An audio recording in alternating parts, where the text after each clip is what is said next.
요한의 형제 야고보를 칼로 죽이니 이에 베드로는 옥에 갇혔고 교회는 그를 위하여 간절히 하나님께 기도하더라. 사마리아를 통치하고 있었던 헤롯 왕은 야고보가 죽는 것을 보면서 많은 유대인들이 너무너무 기뻐하는 모습을 봤어요.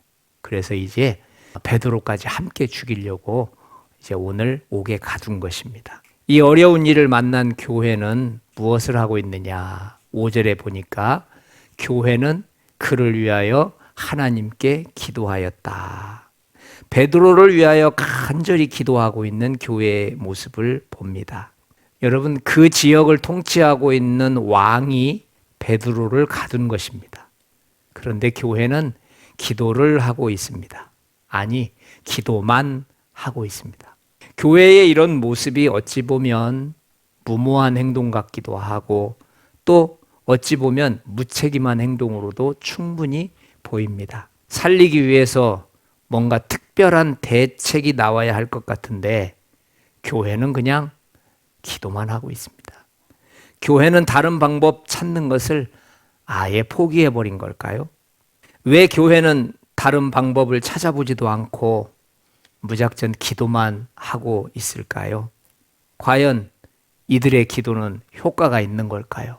오늘 죽음 앞에 선 베드로를 위해서 기도하고 있는 교회에 대한 것을 생각해 보려고 합니다. 교회가 지금 기도만 해서는 절대로 헤롯 왕의 무서운 계략을 막아낼 수 없습니다. 헤롯 왕이 누구인가를 알고 나면 베드로가 살아날 확률은 0도 안 된다는 것을 순식간에 알게 될 것입니다. 성경에는 헤롯 왕이라고 하는 말이 굉장히 많이 나옵니다. 헤롯 왕이란 말이 마태복음 2장에도 나오고요. 또 마태복음 14장에도 헤롯 왕이라는 말이 나오고 누가복음 3장, 사도행전 12장, 사도행전 25장에서 계속해서 헤롯 왕이라고 하는 말이 나옵니다. 헤롯 안티파터 2세, 유대의 첫 번째 총독입니다. 이게 전부 헤롯 가문입니다. 그러니까 헤롯 왕이라고 했을 때는 한 사람을 말하는 게 아니고 성경에서는 이렇게 노란색으로 쳐져 있는 바로 6명이 계속해서 바꿔가면서 얘기하고 있어요. 그럼 오늘 이제 본문에 나와 있는 헤롯 왕은 누구냐? 헤롯 아그리파 1세입니다. 끝에서 밑에서 두 번째. 이게 전부 족보들입니다. 족보. 저 똑같은 헤롯 가문이기 때문에 그냥 헤롯 왕이라고 하는 겁니다. 실제 그의 이름은 헤롯 아그리파 1세입니다. 유대인에 대해서 굉장히 호화로운 정책을 썼어요. 그러니까 유대인들이 좋아하는 일이라면 뭐든지 할 수 있는 왕이에요. 그런데 유대인들이 가만히 보니까 예수 믿는 사람들 죽이는 걸 그렇게 좋아하더라는 거예요. 그래서 오늘 이렇게 베드로 사도가 잡히게 된 것입니다. 헤롯 왕은 왜 교회를 핍박하고 교회 지도자 이 두 사람을 지금 죽이려고 하는 걸까요? 헤롯 왕의 가장 큰 관건은 로마 제국의 지배 아래 있는 이 유다 지역을 장악하는 일이었습니다. 자신의 권력을 유지하고 또 정치적인 계획을 세우기 위해서는 그 지역 사람들의 호응을 절대적으로 받아야만 했어요. 그래서 유대인들의 인기를 얻는 방법으로 그는 두 가지를 이용합니다. 유대인들에게 종교적인 암덩어리였던 이 예수교를 죽이는 일이었어요. 교회의 지도자를 죽이고 또 교회의 폭발적인 부흥을 멈추게 하는 일은 제일 먼저 선두에 서 있는 야고보를 죽이고 그리고 베드로 사도를 죽이는 것이 그에게 급선무였습니다. 이 두 가지를 모두 실천하고 있는 장면이 처음에 읽었던 야고보가 죽었고 베드로는 옥에 가두었다라는 그 내용이에요. 헤롯 왕의 계획은 거의 실행 단계에 있습니다. 이제 내일 아침이 되어지면 베드로를 죽이면 끝나는 겁니다. 헤롯 왕이 야고보를 죽인 사건을 한번 가만히 생각을 해보면 왕이 얼마나 두려워했는지를 알 수가 있어요. 왕이니까 힘은 있는데 그 속에 있는 두려움을 어찌할 수가 없어요. 여기를 가도 예수 이야기뿐이고 저기를 가도 예수 이야기뿐이에요. 도대체 유대 천지가 사방이 다 예수 이야기로 가득 찬 거예요. 교회는 예수가 죽고 나서 무너지기는커녕 오히려 사람들로 북적거리기 시작했습니다. 불과 며칠 전까지만 해도 몇백 명이었던 성도들이 이제 3,000명이 넘는다는 소식을 듣게 되는 거예요. 여러분, 성전이 얼마나 크면 3,000명이 들어가겠습니까? 또다시 소문이 들리기 시작해요.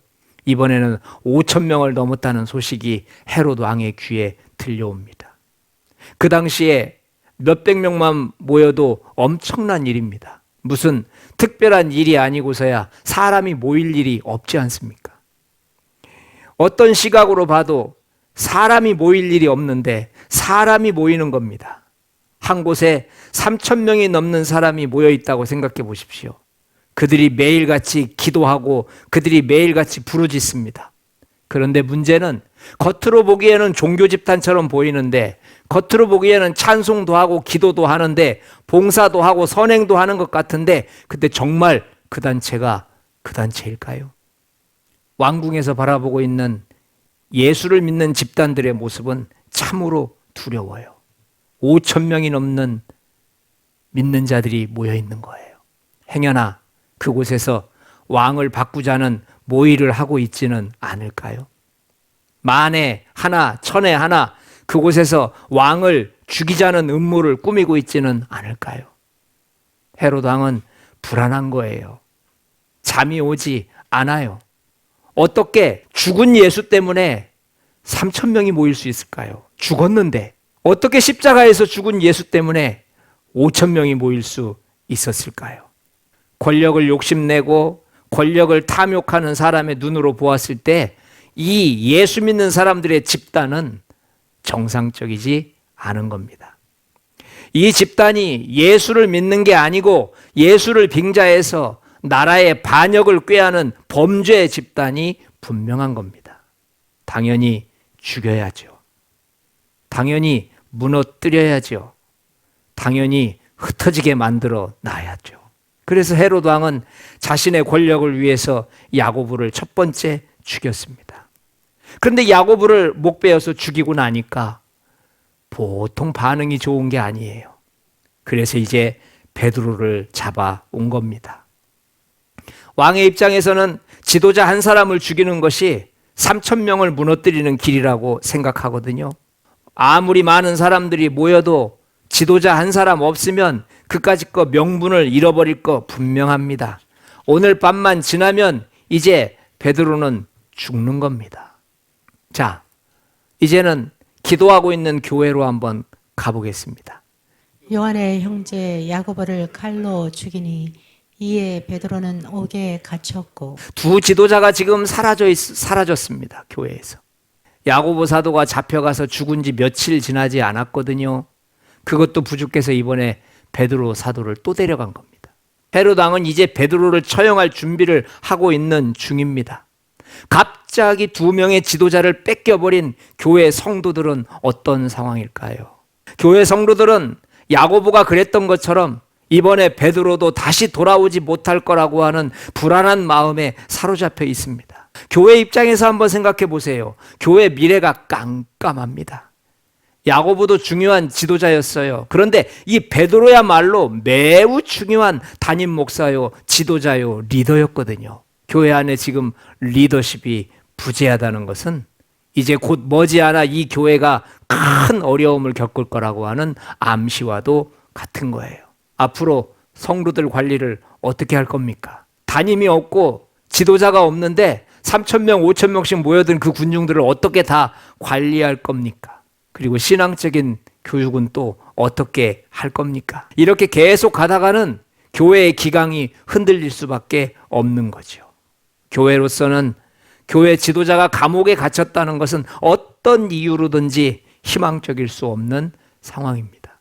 교회는 왜 기도를 시작했을까요? 교회는 야고보 사건을 경험하면서 귀한 깨달음 한 가지를 얻게 됐어요. 야고보가 붙잡혔을 때 교회는 최선을 다해서 하나님께 기도했습니다. 그리고 자신들이 할 수 있는 선에서 야고보 구출 작전을 폈습니다.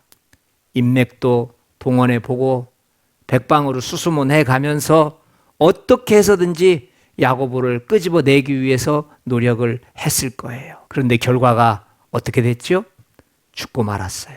지금까지의 모든 수고가 무익하게 된 겁니다. 야고보를 살리기 위한 교회의 모든 노력이 숲으로 돌아가고 말았어요. 이제 얼마 되지도 않은 시간에 또다시 똑같은 사건이 터진 겁니다. 이번에는 어떻게 대처해야 할까요? 예전처럼 백방으로 뛰어다니고 인간이 할 수 있는 모든 노력을 다 기울이고 구출 작전을 한번 해볼까요? 아닙니다. 교회는 냉정함을 찾았습니다. 야고보 사건을 경험하면서 교회는 베드로 사건의 심각성을 깨닫게 된 겁니다. 지금 헤롯 왕의 정치적인 전략에 말려들면 안 된다는 것을 안 것입니다. 지금은 누구를 원망하고 누구를 의지해야 할 상황이 아니라는 것을 안 겁니다.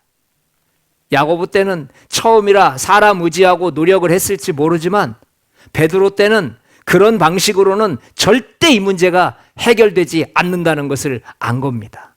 자, 이제 교회는 이 사건을 어떻게 해결하고 있습니까? 5절에서 베드로는 옥에 갇혔고 교회는 그를 위하여 간절히 하나님께 기도하더라.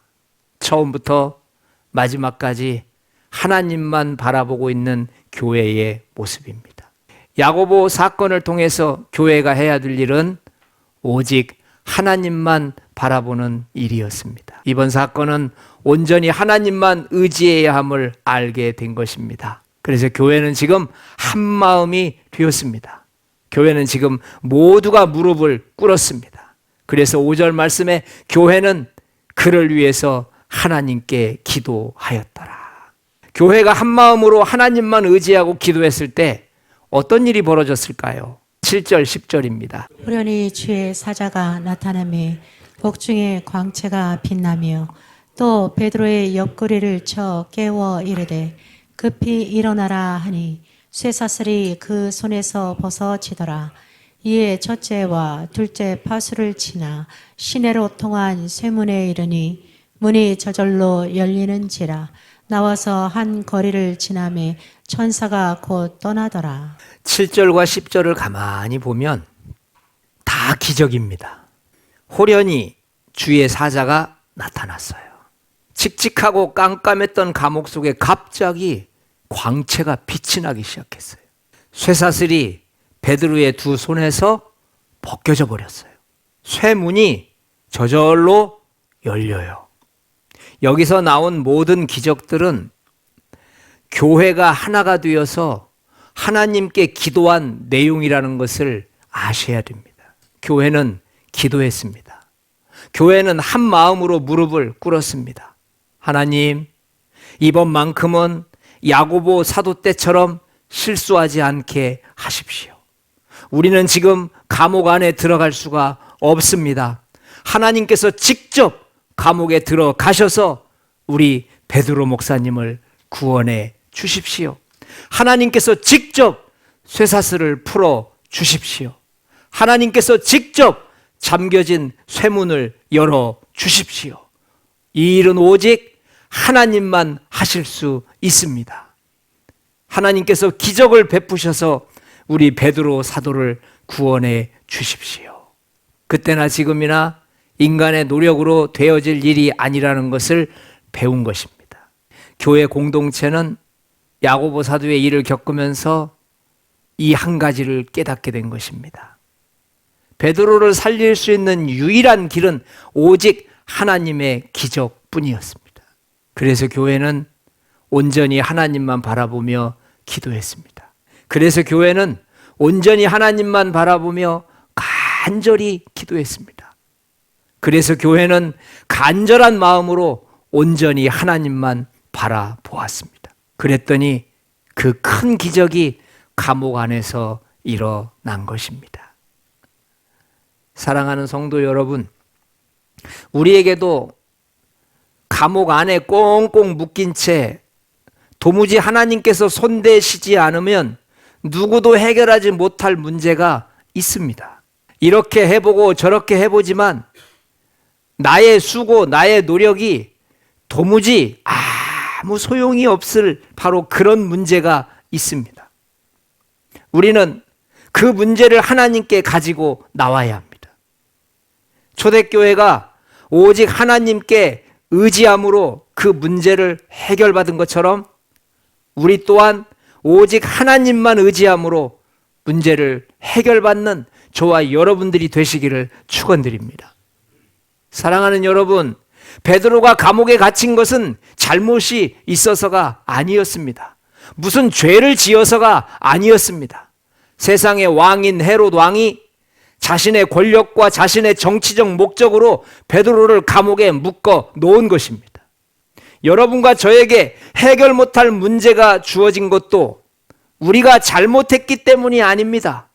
우리가 실수를 많이 했기 때문에 그 문제가 꽁꽁 묶여 있는 게 아닙니다. 세상의 원리와 세상의 상식 속에서 우리의 문제가 꽁꽁 묶여 있는 것입니다. 이 문제를 해결하실 분은 오직 하나님 한 분밖에 없습니다.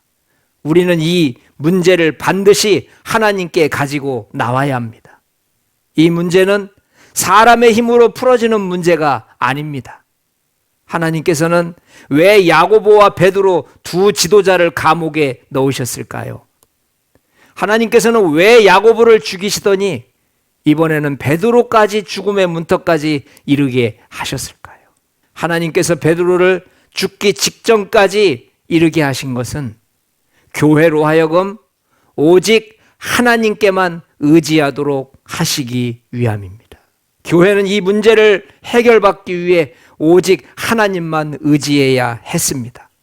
하나님의 일하심이 없이는 그 누구도 이 문제를 해결할 수 없게끔 만들어 놓으셨습니다. 우리는 하나님이 어떤 분인가를 성경 구절에서 볼 수 있습니다. 교회는 그를 위하여 간절히 하나님께 기도하더라. 교회가 하나님만 바라보고 간절히 기도하면 들어주시는 하나님이신 것을 보여주고 있습니다. 여러분과 저의 문제가 간절한 마음으로 하나님 앞에 가지고 나올 때 반드시 하나님께서 듣고 계신 것을 믿으시기 바랍니다. 7절 말씀에 보니까 교회가 하나님만 바라보고 간절히 기도했더니 쇠사슬이 그 손에서 벗어지더라. 열쇠로 연 것이 아닙니다. 하나님께서 쇠사슬을 벗겨 주신 것입니다. 하나님이 어떤 분입니까? 하나님 앞에 매달리고 하나님 앞에 온전히 기도할 때 묶였던 쇠사슬을 반드시 풀어주시는 분인 것을 오늘 7절에서 말씀해 주고 계십니다.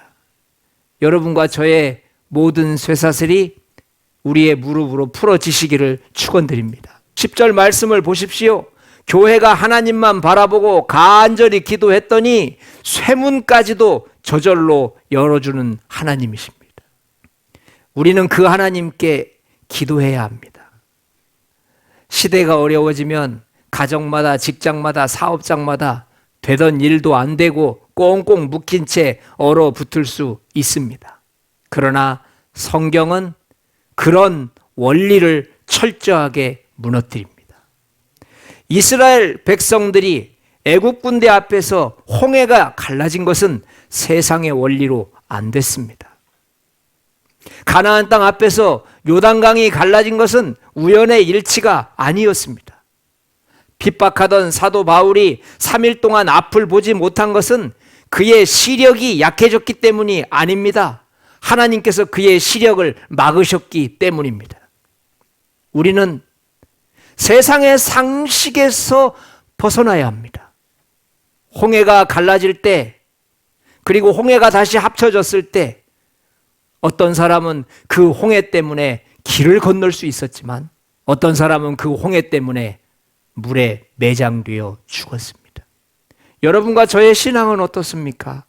세상의 상식과 세상의 원리에 꽁꽁 묶여가지고 경제가 어려우니까 안 되는 거야, 시대가 힘드니까 안 되는 거야, 여기에서 머물러 버릴 겁니까? 아니면 요셉처럼 여호와께서 그와 함께 하시니 그가 범사에 형통하였더라.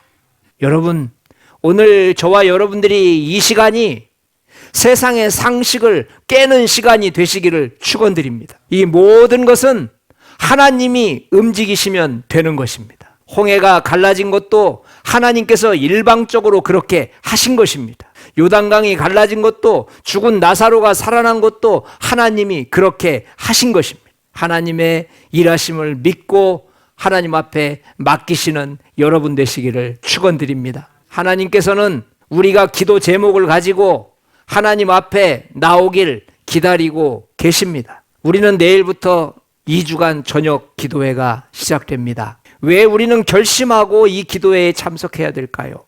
우리 안에는 베드로가 감옥에 갇힌 것 같은 갇힌 문제들이 있습니다.